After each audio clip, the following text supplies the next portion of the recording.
APAS Córdoba presenta el siguiente segmento.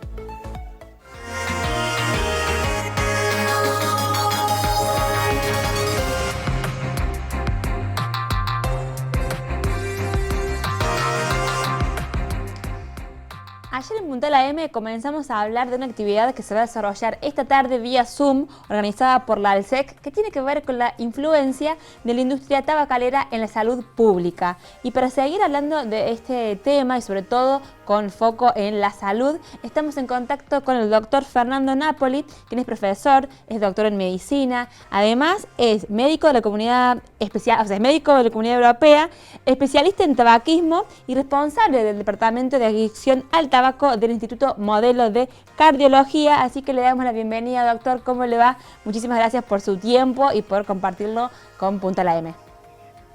Hola, buenos días. El agradecido soy yo. La verdad que es un honor estar con ustedes y con su audiencia. Bueno, doctor, como le decimos, ayer empezamos a hablar de este tema un poco más enfocados en el tema de la sustentabilidad, de cómo la industria tabacalera efectivamente afecta a la salud pública o cómo contribuye, digamos, con la promoción de los cigarrillos, del tabaquismo. Y con usted queremos aprovechar para hablar de la cuestión de la salud en sí. Por ejemplo, arrancamos hablando del tema COVID y el tema tabaquismo. ¿Qué ha observado en este casi año y medio que ya llegamos de la pandemia? Han aumentado los casos, las consultas, por ejemplo, de personas que se vieron afectadas por personas que fuman, ¿no? Que se vieron afectadas por COVID-19. Sí, la verdad es que las dos preguntas son muy interesantes. Por un lado, es cierto que los estados, y sobre todo el nuestro, no contribuye mucho al combate de la lucha antitabáquica. Y con respecto al tema del COVID, lamentablemente ha habido un incremento importante en el consumo de tabaco. Si bien ha cambiado el modo por el precio del cigarrillo, la gente ha cambiado la forma de fumar. Ahora lo hace con cigarrillos armados y otras conductas un poco más económicas, pero siempre cara para la salud. Con respecto al tema del COVID, hay una relación directa. Lamentablemente, todos sabemos que el cigarrillo disminuye el estado inmunológico y es lo que más necesitamos hoy tener en cuenta al momento de contraer la enfermedad de coronavirus. Fíjense que simplemente si habláramos de gripe, diríamos que un fumador tiene 5 veces más probabilidad de contraer el virus de la gripe que un no fumador y 2 veces más de contraer neumonía que un no fumador. Cuando esto lo estadifiquemos con respecto al COVID, ya estamos viendo, o sea que a futuro va a ser más incrementado. A ver si le podemos recuperar al doctor. Más Ahí está. de enfermos por COVID, fumadores que no fumadores, y 2,7% de los que conviven con fumadores también tienen más chance de contraer COVID. Bueno, justo se cortó un poquito la comunicación, así que voy a retomar algunos de los conceptos que recién estaba dando, pero en definitiva lo que plantea el doctor es que es mucho más importante o afecta mucho más a las personas fumadoras el COVID-19. Sí, lo que te estaba comentando que primero afecta al estado inmunológico y esto es lo que hace que cualquier enfermedad sea más factible de ingresar. Y en el caso del COVID, yo les trazaba un paralelismo con respecto a que lo que ya está medido, que es que el virus de la influenza es 5 veces más frecuente en un fumador que en un no fumador, el de la neumonía 2 veces más en un fumador que un no fumador. Y con respecto al COVID, estamos viendo por ocupación de terapias intensivas de que se ha multiplicado por 7,2, o sea, el fumador tiene 7,2 más veces de enfermarse de COVID que un no fumador, y también tiene doble chance, un poquito más, aquellos que conviven con fumadores en un ambiente cerrado de contraer el COVID con respecto a quienes no fuman y están libres de la exposición del humo en cualquiera de sus formas. Los famosos fumadores pasivos que se llamaban. Claro, los fumadores involuntarios, los fumadores pasivos, resulta ser de que nosotros tenemos una ley provincial que prohíbe el hábito de fumar en ámbitos cerrados y esto se venía respetando muy bien por una decisión social. O sea, la gente adoptó la medida de no fumar en ambientes cerrados. Lamentablemente, con el tema del COVID, la gente ha vuelto a fumar en ambientes cerrados, sobre todo en su casa, sobre todo en el coche, en lugares donde hasta antes del COVID prácticamente ya no se fumaba, pero claro, a partir de la cuarentena o el confinamiento, la gente volvió a fumar en los ambientes cerrados, así sea en el baño o así sea en un lugar apartado de su familia, pero es importante también hacerle conocer a la población que allí aparece lo que se llama humo de tercera mano, que es aquel humo que permanece en los soportes, llámese las toallas, llámese las cortinas, la ropa, la piel, el cabello, etcétera, que allí puede permanecer hasta 21 días después de haber fumado una persona en ese ambiente, por más que lo ventile y demás, las micropartículas del cigarrillo quedan contenidas en estos soportes. Y la verdad que es lamentable observar los daños que produce el humo pasivo, el humo de segunda mano, inclusive no solo en los seres humanos, sino también en las mascotas. Aquellas personas que conviven con mascotas, tanto perros como gatos, hacen lesiones óseas, hacen lesiones respiratorias, hacen cáncer de pulmón y cáncer de hueso al convivir con gente que fuma.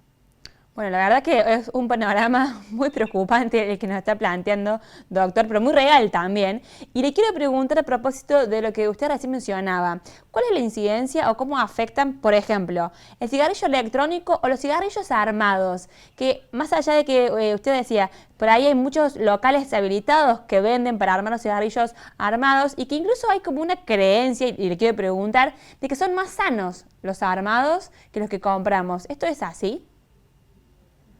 La verdad que la pregunta es excelente. En realidad, hoy no podemos responderte con exactitud eso, porque no sabemos a ciencia cierta el tabaco comprado o el armado, que es el que está de moda ahora, sobre todo por una cuestión económica, pero sí sabemos de que el que fuma armado fuma más que el cigarrillo químico. Vale decir, el cigarrillo químico contiene 4.720 componentes. Muchos fumadores ya desconocen el número de cigarrillos que efectivamente fuman por día, porque ya han superado, la adicción es tal que han superado el control del número de cigarrillos, pero mucho menos puede controlarlo aquel que tiene su propia fábrica en su casa. Vale decir, aquel que compra el tabaco para luego armarlo, básicamente pierde el control del número de cigarrillos que ha consumido por día. A su vez, no todos utilizan el filtro, entonces básicamente entra directamente a los pulmones. Para hacértela clara, no hay cigarrillos buenos ni malos, hay cigarrillos que tienen menos componentes químicos y otros que tienen más. Ahora, un dato importante a tener en cuenta es que en Europa y en Estados Unidos hay un control, un acuerdo entre las tabacaleras y los estados, donde el nivel de nicotina, que por cierto es mucho más adictivo que la cocaína, que la heroína, que la marihuana o el hachís, básicamente tienen, los componentes pueden tener hasta 1,2 miligramos de nicotina por cigarrillo, y tanto en Argentina como en Brasil hemos encontrado cultivos hasta de 5 miligramos de nicotina, y esto es lo que hace que la gente fume mucha más cantidad, ¿no? Básicamente por eso son tan buscados los tabacos tanto de Brasil como de Argentina, porque tienen mayor poder adictivo.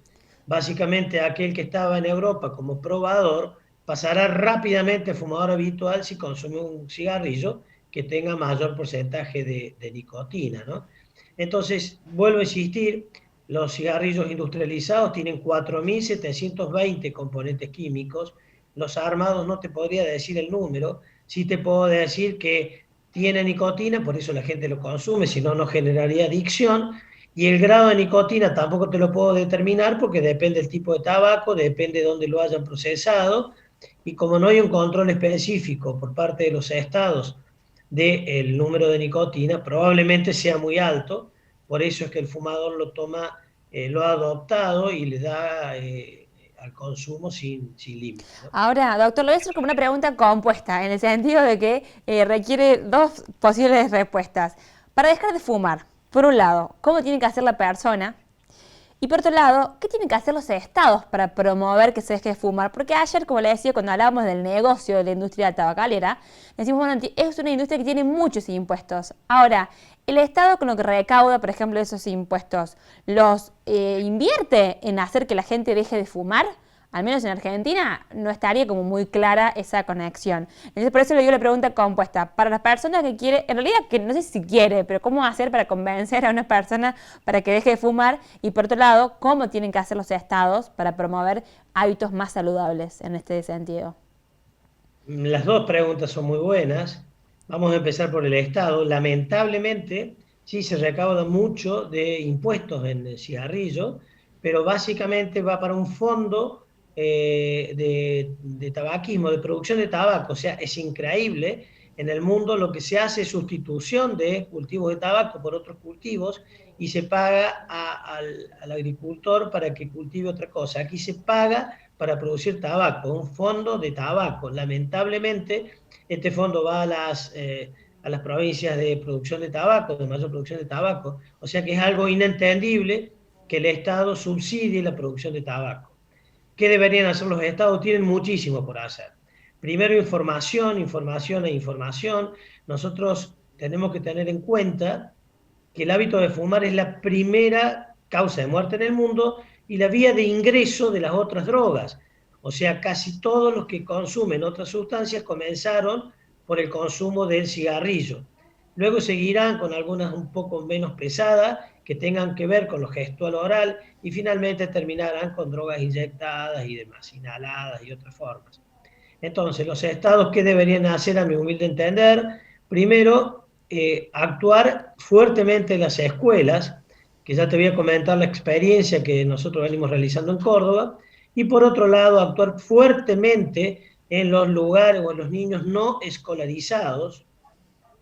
Yo recientemente hice una encuesta en los niños que limpian vidrios, los niños que están en la calle limpiando vidrios, y encontré que el 92% de ellos había probado alguna vez el cigarrillo o fumaba de manera habitual, y lo que era más grave aún es que cuando recaudaban dinero en la calle gastaban la misma cantidad de dinero en cigarrillos que en comida. Y a su vez muchos de los conductores le daban, en vez de darle dinero, le daban un cigarrillo cuando le limpiaban el vidrio. Esto ¿Niños es de qué algo... edades, doctor? ¿Cómo? ¿Niños de qué edades estamos hablando que respondieron a esta encuesta? Entre Por lo que usted... 9 y 16 años. Claro, terrible. Se tomó un corte de 9 a 16 años, la edad de inicio en Argentina ha disminuido mucho, sobre todo en los niveles socioeconómicos más bajos. Están comenzando a los 9 o 10 años de edad con el consumo de tabaco y lamentablemente en Argentina, que habíamos tenido una disminución importante en el número de fumadores, ahora no solo ha bajado la edad de inicio, que antes se situaba en 14 años, ahora está en 9 o 10 años, sino que además ha modificado por género, y antes fumaban más los de género masculino, los varones, ahora fuman más las mujeres, que a su vez se transforma en un problema social muy grave, porque luego van a ser mamá en algún momento de su vida, y esto es lo que va a hacer que los hijos de ellas tengan una predisposición a ser fumadores también. Vale decir que el semillero para las tabacaleras estaría garantizado. Por otro lado, en las escuelas deberíamos hacer más acciones. Nosotros hace 3 años, firmamos un acuerdo entre el Consejo de Médicos, el Ministerio de Salud y el Ministerio de Educación de Córdoba, y estamos haciendo prevención en los jardines de infantes. Entonces, mediante charlas y conferencias para las maestras, para las inspectoras, para los padres y también para los niños, adecuado al nivel, a la edad de ellos, es que le hacemos comprender lo nocivo que es el hábito de fumar y los daños que puede producir en su cuerpo, en la de sus padres y en la de los animalitos con los que conviven. Esto hizo que se hicieran concursos en distintas escuelas, distintos jardines de la provincia, y que luego los que ganaran el concurso se pintara en la comunidad una pared de la escuela inherente a lo que los niños habían dibujado. A su vez, cada niño tutoreaba a un papá o a un hermano o a un tío fumador para ayudarlo y para incentivarlo a dejar de fumar. Vale decir que los niños se transforman en grandes vectores, no solo que no comenzarán a fumar a futuro, sino que van a ayudar a su papá y a sus maestras a dejar de fumar. Bueno, doctor, un poco ahí estaba explicando también lo que podría hacer el Estado, ¿no? Este tipo de campañas que ustedes hicieron sería una de las acciones saludables que podrían promover. Le agradecemos muchísimo el contacto con Puntal AM. Recordamos entonces de la jornada que organiza la ALSEC, que se va a realizar esta tarde vía Zoom, que tiene que ver con entender un poco cómo influye la industria tabacalera y, como hablamos con usted, la importancia de conocer cómo también afecta el tabaquismo a la salud humana y también a los animales, como lo decía recién el doctor. Muchísimas gracias por el contacto con Puntal AM. Bueno, el agradecido soy yo. Probablemente en otra oportunidad les comente los tratamientos que, supongo por honor al tiempo, han quedado pendientes. Es muy fácil dejar de fumar.